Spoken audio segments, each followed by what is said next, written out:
Hi, welcome to Let's Cook. This is a great business because every once in a while, you get a special friend and guest to come and join you. Today, my good friend Bill Boggs is here with me. Bill, welcome to Let's Cook. Pleasure. I love being with you on this show. I love it when you come on my show now. Bill, whenever you come on the show, it's always a special event or something that you've been involved in, but you just had 2 weeks of great vacation. Yeah, I was just down at the Chassenay Hotel in the Soufriere area of St. Lucia. That's a view from the dining room. Wow. I've had some wonderful Gorgeous. meals. And yeah, I went away for the first time in my life at this advanced age. Blue drinks. They were serving a blue haze that day. The first time in my life, I actually went away for 2 pretty weeks. comfortable there. Here I am about in the middle of the second week. And I'm thinking to myself, should I move my leg? This is where I spent 2 weeks, right on your right, on that thing. And I guess I'm headed home there. I don't look too happy. You look very relaxed and rested. Thank you. Now, when you were down there, we were talking before the show, the food has changed down there, and you were saying that you had some terrific food. Well, what I found is I've been going to the Caribbean since I was in college, right? And I've been going to this specific resort on Chassenay for the last 10 years. And I think that the food in general in the Caribbean 20 years ago wasn't so good. I mean, you couldn't really get a good meal, maybe in a French island. But I think the explosion of interest in American food, the new generation of chefs, the concept of fusion foods and the influence of Cuban, Caribbean food in Miami, and the need for the Caribbean to compete, the food is so much better in the Caribbean. In this one hotel, I've seen it go from good to excellent. They've got a chef there, John Bentham, who was involved in the Michelin one-star restaurant in France, yeah. And he's there now, and he's living a good life. And organic foods, too, a lot of Well, they grow it as much as they possibly can. So I haven't seen a lot of pesticide spraying down there. Oh, okay. No, it's excellent. Well, based on what you told me you had, I came up with a menu of somewhat of a Caribbean or St. Lucian, what did you say it that way? St. Lucian? St. Lucian flair. So we're going to be doing a wrap.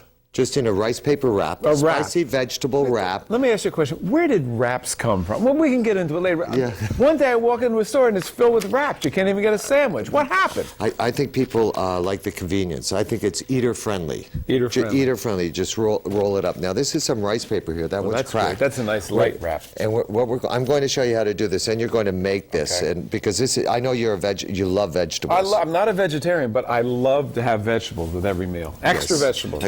And these are uncooked, so these are all in their natural state, but we just soften this up just a little bit. Has to be in there for about a minute. Where would you buy something like this?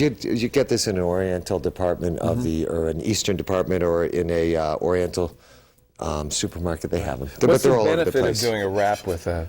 Well, there's no carbohydrates in this, and also this is rice, so it's gluten-free. That's good. So if you're on a gluten-free diet, Yeah, excellent. or if you want to avoid gluten in your diet. This is the perfect example of doing something, learning something on television that you might not do at home. Now, as a result of seeing how simple this is, somebody might walk into an Oriental store and attempt to do it. These are excellent, and they're fast too, and you can get your kids involved in it. But what you're going to do, you have your vegetables here. I've got my vegetables. Julianne, but I'm going to show you. We're just going to take our vegetables, we lay them out like this. We hit it with just a little bit of salt here. A little bit of pepper. Right. I'm going to let you use my pepper mill. Thank you. Then I have the master's mill. Now this is a chili sauce that I really like. So I just take a little chili sauce. Any special brand? This is Tuong Oc. If you can say it, I can't. So this also came from the Oriental store. Yes, and I call this Vietnamese hot sauce. Okay. That's what I call little hot sauce. A little bit of lemon juice, lemon get our balance in there. Makes everything a little. Brings it to life. Yeah. Pull it. Just tie these in this way. You can even leave them open-ended if you want. You tie them in this way. It's the same way I make my bed. The bedroll in the morning when I was in the military. And you can bounce it, and you roll them up just like that. Okay. So I'm going to here's one in here for you now. Right. I'm going to ask you to make that, and will you make this? Okay. I'm going to make a little bit of guacamole. Oh, good. Just to go with this, and if I get it made fast enough, Bill, you'll be able to use some in the wrap as well, or even as a side dish. So I just have some avocado there, nice, really ripe avocado. And you know what, Bill, you might want to be interested in this. What I'll do with my avocado a lot of times is I just use a butter knife like this. And I just cut it down. Soft. Boy, these just are cut it down. Perfectly ripe avocados. Yes, these Haas velvety. avocados, I love them. And the first thing that I do when I make guacamole, and you know something? This is a first also, everybody. I've never made guacamole on my show. No, the first time? And I mean, are you sort of a guacamole phobic? No, is that no, it? I'm You know, not. is that a resistance to making guac? You know what I like about guacamole? No, because you know, in the 70s, in the 60s, in the 80s, it was so prevalent. It was everywhere. Guac. So I just always avoided it. You know, the one time I avoid it, anytime at a Super Bowl party when I see guacamole in a football helmet, I avoid that. You know, who wants to eat out of a helmet? And you've seen that at Super Bowl parties, right? There's Yes. tubs of guacamole. And it's, you know, unless you know what it is or you grew up on it, it's not always that attractive. Correct. I agree. You know, Bill, while you wrap that, I think we have to take a little break. So we're going to take a little break right now. And when we come back, I have this terrific fish dish. Good. This tamarind glazed snapper with a mango coulis, again, in the style of the Caribbean. Oh, boy. It's definitely Paul and Bill today on Let's Cook. Don't go anywhere. We'll be right back. Hi, welcome back to Let's Cook. I'm here with Bill Boggs. And Bill, Yes? I'm going to be making a delicious snapper dish, or actually, I'm not using the snapper, which I have here. Actually, I'm going to use this Spanish mackerel. Mackerel. But when you were in St. Lucia, you had a terrific fish dish. Yeah, well, it's a tamarind glazed mahi-mahi, which is like a Spanish mackerel. There it is right there. That's a dish there at the Chassenay Hotel. And this actually has a lime, sugar, red wine, and ginger flavored sauce, and also comes with a spinach salad. And there in the background, that's where I had lunch for 2 weeks. Wave to the folks. Come on, wave, please. Yeah, all right, thanks. Okay, well, I have this.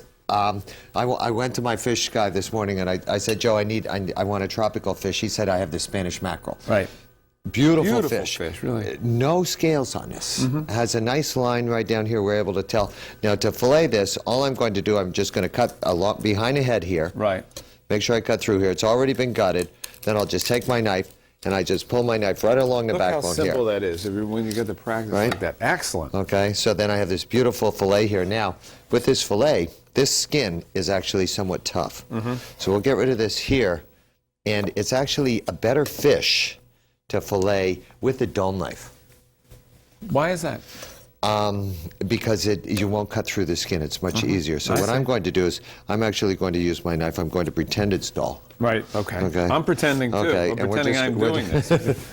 We'll just pull through on this. And then with this, I'm going to use a little bit of coriander. See, because there's no scales, it doesn't really slide too well. So we're just going, and it's actually better to sometimes cook it and then remove the skin, but then we get rid of the skin. Got a quick question for you. Yes. Well, sometimes I'll order a fish dish in a restaurant and we'll have the skin on. I do not like to eat skin. Why cook some fish with skin and others without? Because, well, it's based on the skin. Sometimes the skin is very tasty, like on a bass, the skin is good. Even on salmon, I like the skin on salmon. If they scale it properly and all the scales are off. Plus, it's loaded with the essential oils of the fish. That's true, You'll make the a salmon, I do like that. But this skin would not be, you wouldn't want Spanish mackerel skin. No.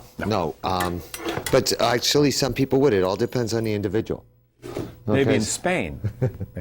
So, now I'm not... Yes, have a Spanish mackerel in Spain. Okay, I got it. In Spain, for reasons I can't explain. Okay. I'm in a fishy frame of mind right here. A little bit of oil in the pan. Okay. What kind of oil you like to use? This is safflower oil. Safflower. Okay, good. I'm not using olive oil or anything else at all. Now, I have a little bit of coriander cumin here. Smells good. Kind of reminds you of your first taste of chili. It's excellent. A little bit of salt and pepper here. And this is, I'm keeping this very simple. And then, here's your pepper. Thank you, please. A little bit of pepper there. Okay, now, what I'll do is I'll just take the fish right here, dredge it on both sides, just in this. And You're we're going to dredging sear no this. bread or anything like that? No just bread, pure no flour, spices. no. Just making sure the fish is very dry when I dredge it. All right, pan's on. We're just going to drop this in a pan and let this start to cook. Okay. Okay, and then we only turn it once. Finish this in the pan, or we can do it in the oven. What's the biggest mistake you could make at this point? Overcooking or not having the pan hot enough? Not having it hot enough. Yeah. And actually, you're noticing that my pan is a little on the chilly side. I didn't want to say anything. It's a little chilly in the studio. Well, okay. we're going to leave our fish alone because it is definitely going to come up now. You're going to actually start making the sauce. All right, good. So I'm going to put you to work. You have a little bit of mango there. Now, the ingredients in the sauce, Bill, are real simple. Use a little bit of mango. We're going to call it a mango coulis, which just means a coarse, it can mean a coarse sauce. That's not the original meaning of it. And then we use a little bit of water in this too. Right. So I'm actually going to get your pan started here with a little bit of water, just enough to cover the bottom of the pan. And if you just give me that mango you have there, plus maybe just one more little piece. Okay. Just one more little piece in there. You want it in now? It goes right in there. I'll hurry up and get you another big piece. Along with this, I'm going to just put a little bit of wine. You know, normally I like to drink wine, Paul. Do you have any special feeling about the quality of wine you cook with? Yes. That's an Ecco de Monte Pinot Grigio. Yes. What's your feeling about the quality of wine that you pour into a pan? You want really good wine? Does it basic table wine? Basic table wine, under $10 a bottle usually, unless it's an exceptional edition. Unless it's a fortified wine, then I'm going to use a good wine, because if you cook with a fortified wine, normally you don't cook that wine out, because that's great. That's enough? good. Okay. Then, yeah, I can eat this? Yes, please. Okay, How is that? Good. Okay, now. Reminds me of the island. Okay. Now, once this cooks down just a little bit, we're going to add a little bit of rum to this. Okay. Okay. What does the rum give the dish? It gives it the island flavor. I mean, rum is made from sugar cane, Right. molasses. It has has a certain sugar content. It's also how it's aged, how long it's aged. Use a good quality rum. Good. So use a good quality rum for good cooking. quality rum. Okay. Now I'm just going to, and I'm not going to flame this, so I'm going to add just a splash of this now. No, just a splash. I'm just checking. Just to let that cook off a little bit, because this is going to cook down. My fish here now. Fish is working now. Fish is working now. So now my fish, based on the sides right here, it's almost done. That's good. So you're actually looking at the sides to see where it To is. see where it's coagulated. At this point, I can have you great tell by color touching there. it? Well, it's still nice and rare. good. It still hasn't cooked all the way Good. through. Okay, now, finish cooking this in a pan. We cook this down. When this is almost done now, in go my scallions. Then, I have we were talking about Caribbean flair or infusion cuisine, all the mixing, all the blending that's going on. A little bit of sweet soy sauce here. That's great. Okay, just to give it a little bit of color. I mean, that's really stopped me thinking about it. 20 years ago, a dish like this really wasn't prevalent at all. This kind of cooking. No. Flying fish. Flying fish. It was flying fish. That's really what I'm saying. The food in the Caribbean has become wonderful. Yes, it's absolutely gorgeous. Now, this is going to cook about 4 or 5 more minutes. Right. Maybe 3. This is going to cook no more than 4 minutes. We take about a 2-minute break. Right. So that's the time we're going to take a little break. And when we come back, we're talking tropical dessert with Paul and Bill. Don't go anywhere. We'll be right back. Hi, welcome back to Let's Cook. I'm here with Bill Boggs today. Bill, St. Lucia, Caribbean cuisine. Really had a good time. I think it's, let's take a look at the mackerel meat we made, okay? So, the Spanish mackerel is good to come. How's that look? Good? Looks like it's ready for us to eat it. It is. It's ready. It's got that nice coriander crust. So, I'm just going to take this, set this up on the plate here. And I put just a few chives there just to offset it, give it that tropical look there. Well trimmed. Well trimmed. And then we have the sauce right here. Simple mango. Colorful. Coulis right around here. Okay, doesn't it look good? Taking me back. Taking you back. The only thing I'm going to do with this, Bill, bit of, no, I have some blood orange here. Oh, wow. Well, now why? Blood orange. So. Yeah.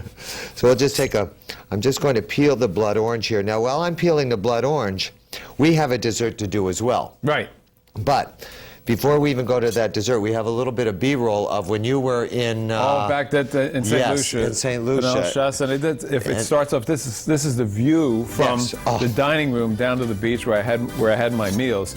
And just a terrific, this is a Michelin star chef who came from London to work at the hotel, John Benham.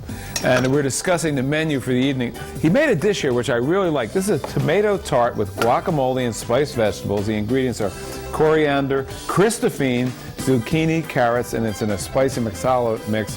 And all of the ingredients in this dish, the thing I like about it, everything is locally grown. And just the flavors sing. You said that tomato tart was out of this world. Tomato tart was really wonderful, particularly when you're down there in the middle of winter having perfect tomatoes. Yummy. December, right? Yeah. It's out of this world. Here we have our fish. Looks good right there with the mackerel with the blood orange, and then the mango and the mango coulis, I'm calling it. It's really just a very rough tropical sauce. I love the chives.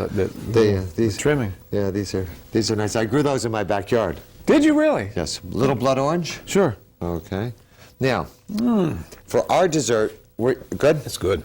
Really good. And a good texture. Taste and texture. What a combination. Okay. It's delicious. It is. I'm good. But now we have to do the dessert. Dessert. These are some plantains that we just fried. Right. I'm going to ask you to put these on the plate right here, just nicely. They might be a little warm. You're going to dry them off a little bit? Yep. Okay, they should be at room temperature. So while you're doing that, I'm going to take a little bit of coconut milk. Yeah. Just a little bit of coconut milk. It's non-sweetened. We don't want it sweetened. Why? Because it's, we can sweeten it ourselves with delicious honey. Yeah. Okay, and I would squeeze this to get it out a little faster. Do you use coconut milk much, Paul? Is that an ingredient that you like to work with? It depends on the cuisine, but every once in a while. I find it produces a I have to be in the mood. A specific taste. Yes, and I have to be in the mood. Yeah. You know. Well, this is a Caribbean flavored show, so you're in the mood. So we're just going to blend this a little bit here.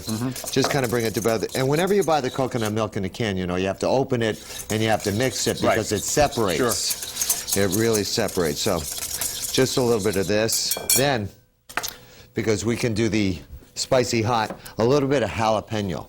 Good. A little bit of jalapeno. In the dessert? In the dessert. Just a smidgen of heat. So you're offsetting sweetness with heat. Oh, yes. And if you don't have jalapenos, habaneros, you could use a little bit of Scotch bonnet, and you would simmer the coconut milk with just a little bit of Scotch bonnet. A little bit of pineapple. And that's a fresh pineapple you cubed? Very fresh. Some more mango? Mango or papaya, either one. This is mango. Then I have a little bit of carambola here. Okay, this is star fruit. Star fruit, commonly referred to as star fruit, sure. Yes. Now I find that with the carambola, when it's really ripe, it doesn't look good, and it has a very short life. So if you buy it, it's just golden. A lot of times, it really won't be that ripe. By the time you get all right. So, and we're going to use that as a garnish. Let's see how ripe these are. How can you tell? You can tell by feeling it, actually. You can tell by feeling it. This actually needs time. It has, if you like to taste it, it has a texture of a pear, almost. A lot of water in there. A lot of water in there, almost like a watermelon perry type thing going on. But when it's ripe, when I lived in Florida, I had a carambola tree, and they were out of this world. So we're just going to take a little bit of this. Now this is going to help you digest too. So when you go to the islands and they give you the pineapple, or they give you the mango, or any of the tropical fruits, they are naturally. They contain natural enzymes that allow you to digest. So this is very much like the local food in the Soufriere area in St. Lucia. Oh, good. Yeah, it's very much like what I've seen down there. Okay, and then just maybe a little bit of star fruit there, and that's it for now. I'm ready to climb a piton. You're ready to climb? Okay, Bill. It's Bill and Paul Tay on Let's Cook. We're going to take a little break, and then when we come back, we're going to look at all this great Caribbean fare we made today. Don't go anywhere. We'll be right back. Hi, welcome back to Paul and Bill's Caribbean fare meal. We had a good time. Yeah, it was great, wasn't it? Adventure. I enjoyed it, but earlier in the show we saw you on a hammock, and maybe one time you and I can both go down to St. Lucia let's do something. But first, let's look at what we made here. We have the guacamole with the spicy vegetable wraps in rice paper. Then we did the snapper with the mango coulis, a little bit of rum, a little bit of white wine, blood orange, and last but not least, the coconut. Love that dessert. Coconut over fried plantains with the a little bit of jalapeno. Yep.